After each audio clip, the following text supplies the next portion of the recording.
എല്ലാവരെയും ഞാൻ ഊഷ്മളമായി സ്വാഗതം ചെയ്തുകൊണ്ട് ഇന്നത്തെ വീഡിയോയിലേക്ക് കിടക്കുന്നത്. ഇന്നത്തെ വീഡിയോ എന്ന് പറയുന്നത് ഒരു മെഡിസിൻ ടീ ആണ്. ആ ടീ എങ്ങനെയാണ് തയ്യാറാക്കുന്നത്, അതിനകത്ത് എന്തൊക്കെ ഇൻഗ്രീഡിയൻസ് ചേർക്കണം എന്നുള്ളത് നമുക്ക് കണ്ടു നോക്കാം. അതിനു മുൻപ് ഗ്രീൻ ടീ അല്ല, നമ്മുടെ ശരീരഭാരം കുറയ്ക്കാനും അമിതമായിട്ടുള്ള കുടവേറ് കുറയ്ക്കാനും അതുപോലെ തന്നെ കൊളസ്ട്രോള്, ഷുഗറ്, ഒട്ടനവധി രോഗങ്ങളെ ഒഴിവാക്കാൻ പറ്റുന്ന ഒരു ടീ, മെഡിസിൻ ടീ ആണ് ഞാൻ ഇന്നിവിടെ ഉൾപ്പെടുത്തുന്നത്. അപ്പൊ അതിനു മുൻപായിട്ട് ഈ ടീ കുടിക്കുന്നതിന് മുമ്പ് നമ്മളൊന്ന് ലാബിൽ പോയിട്ട് നമ്മുടെ കൊളസ്ട്രോള്, ഷുഗർ ലെവല് ഇതെല്ലാം ഒന്ന് ടെസ്റ്റ് ചെയ്തതിന് ശേഷം നമ്മൾ ഇത് കഴിക്കുക.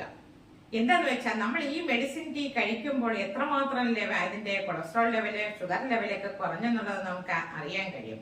അമിതമായാൽ അമൃതം വിഷം എന്ന് പറയുന്ന പോലെ നമ്മൾ 2 ആഴ്ച അടുപ്പിച്ച് ഈ ഒരു ടീ കുടിച്ചതിന് ശേഷം നമ്മൾ ലാബിൽ പോയി ഒന്ന് ടെസ്റ്റ് ചെയ്യണം, ഷുഗർ, കൊളസ്ട്രോൾ ഇതൊക്കെ കുറഞ്ഞിട്ടുണ്ടോ എന്നുള്ളത്. അപ്പൊ ഇടവിട്ട് നമ്മൾ ഈ ചായ നമ്മൾ കുടിക്കുക. ഗ്രീൻ ടീ അല്ല, പേരയില ചായയാണ്. അപ്പൊ നമ്മള് ആ പേരയിലയുടെ ടോപ്പിലുള്ള ഇല, അതിന്റെ താഴത്തെ ഇല നമ്മൾ അത് ചെറിയ പീസായിട്ട് കട്ട് ചെയ്തിട്ട് അതിൻ്റെ കൂടെ എന്തൊക്കെ ഇൻഗ്രീഡിയൻസ് ആണ്, എങ്ങനെയാണ് ഈ ഗ്രീൻ ഞാൻ തയ്യാറാക്കണം എന്നുള്ളത് നമുക്കൊന്ന് കണ്ടു നോക്കാം. അതിന്റെ കൂടെ ഒരു ഫേസ് പാക്കിംഗ് കൂടെ ഞാൻ റെഡിയാക്കുന്നുണ്ട്. നമ്മുടെ ഈ ഫേസിലുള്ള പിമ്പിൾസ്, പാടുകളെ, അങ്ങനെ ഒരുപാട് കാര്യങ്ങളെ നമ്മുടെ ഫേസിലുള്ളത് മാറ്റാൻ കഴിയും.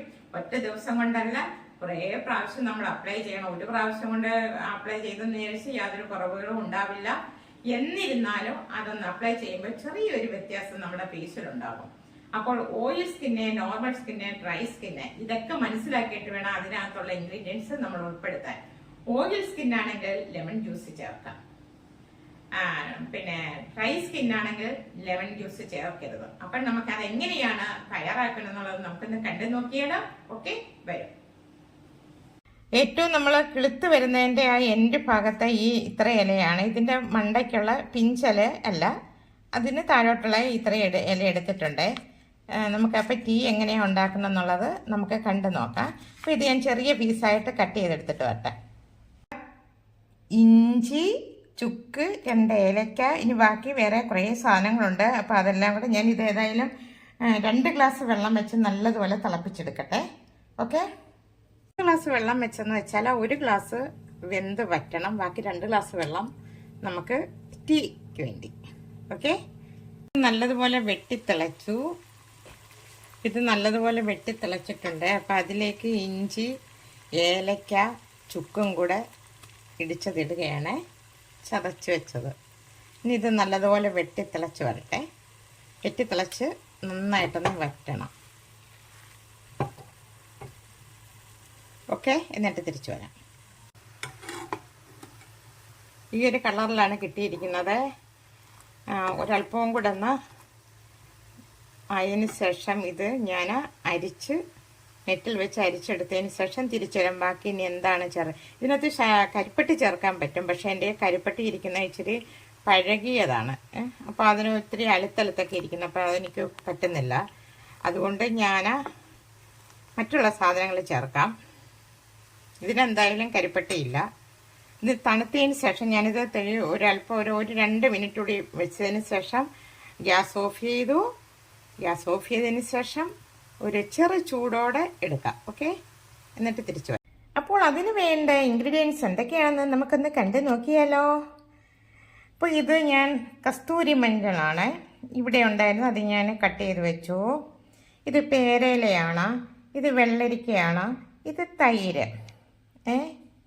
അപ്പോൾ ഇത് റൈസ്, പൊട്ടുകടലയും കൂടെ അരച്ച് വെച്ചിരുന്നതാണ്. ഇതൊരു പേസ്റ്റായിട്ട് ഞാൻ വെച്ചിരുന്നതാണ്.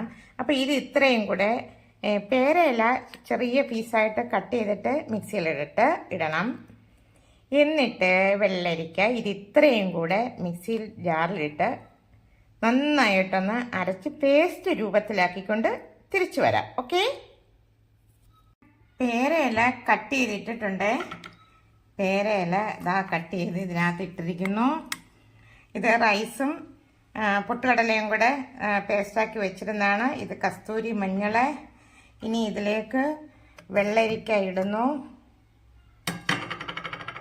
ഇനി തൈര് ഒഴിക്കുന്നത്. അപ്പോൾ നമ്മുടെ പേരക്ക ടീ റെഡി ആയിട്ടുണ്ട്, നമ്മുടെ ഫേസ് പാക്കും റെഡി ആയിട്ടുണ്ട്. അപ്പോൾ ഇതിലേക്ക് 1 സ്പൂൺ ഹണി ഞാൻ ഒഴിക്കുകയാണ്.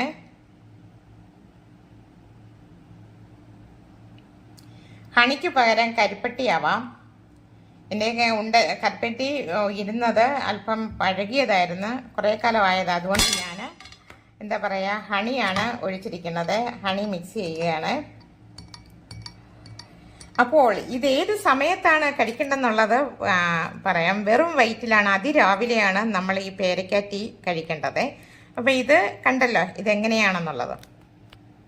നമ്മുടെ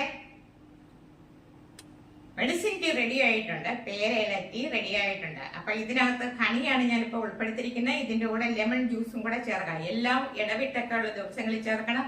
എന്തും ചേർക്കുമ്പോൾ എന്തും അധികമായാൽ അമൃതം വിഷം എന്ന് പറയുന്നതിൽ ആഴ്ച 2 ദിവസം നമുക്ക് ലെമൺ ജ്യൂസ് ഒക്കെ ചേർക്കുക. ആ ശരീരത്തിന്റെ ഘടന എങ്ങനെയാണെന്ന് നമുക്കറിയില്ല. അപ്പൊ അതൊക്കെ ടെസ്റ്റ് ചെയ്തതിന് ശേഷം വേണം ഇതൊക്കെ ഇങ്ങനെ ഉപയോഗിക്കാൻ. ഇപ്പൊ കുറച്ച് 2 ആഴ്ചയൊക്കെ ഉപയോഗിക്കുന്നുണ്ട്, കുഴപ്പമില്ല. പിന്നെ ഇത് ഹണിയാണ് ഉൾപ്പെടുത്തിയിരിക്കുന്നത്. കരിപ്പട്ടി ഉണ്ടെങ്കിൽ അത് മിക്സ് ചെയ്യാം.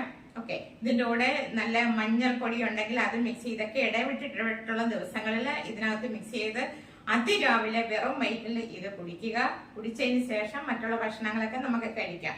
ഓക്കെ, അപ്പൊ ഈ ഫേസ് പാക്ക് എന്ന് പറയുന്നത്, ഇത് ഞാൻ പേരയിലയുടെ ഫേസ് പാക്ക് റെഡിയാക്കിയിട്ടുണ്ട്. അതിനകത്തുള്ള ഇൻഗ്രീഡിയൻസ് എല്ലാം കണ്ടല്ലോ. അപ്പോൾ ഡ്രൈ സ്കിന്നുള്ളവര് ലെമൺ ജ്യൂസ് ഉൾപ്പെടുത്തരുത്. അല്ല ഉള്ളവർക്ക് തൈര്, അങ്ങനെയൊക്കെയുള്ള പാൽപ്പൊടി, പാല് ഇതൊക്കെ മിക്സ് ചെയ്തിട്ട് നമുക്കിത് അപ്ലൈ ചെയ്യാൻ പറ്റും. തുടർച്ചയായിട്ട് നമ്മളിത് 2-3 ആഴ്ച തുടർച്ചയായിട്ട് ഇത് അപ്ലൈ ചെയ്ത് കഴിയുമ്പോൾ നമ്മുടെ ഫേസ് ഒരുമാതിരി നല്ല ക്ലീൻ ആകും. ഓക്കെ, അപ്പൊ എല്ലാവർക്കും ഈ വീഡിയോ ഇഷ്ടപ്പെട്ടെന്ന് കരുതുന്നു. ഇഷ്ടപ്പെട്ടിട്ടെങ്കിൽ സപ്പോർട്ട് ചെയ്യുക. അപ്പൊ ഞാൻ ഇനി പുതിയൊരു വീഡിയോ ആയിട്ട് നിങ്ങളുടെ മുന്നിൽ എത്തുന്നതായിരിക്കും. നന്ദി, നമസ്കാരം.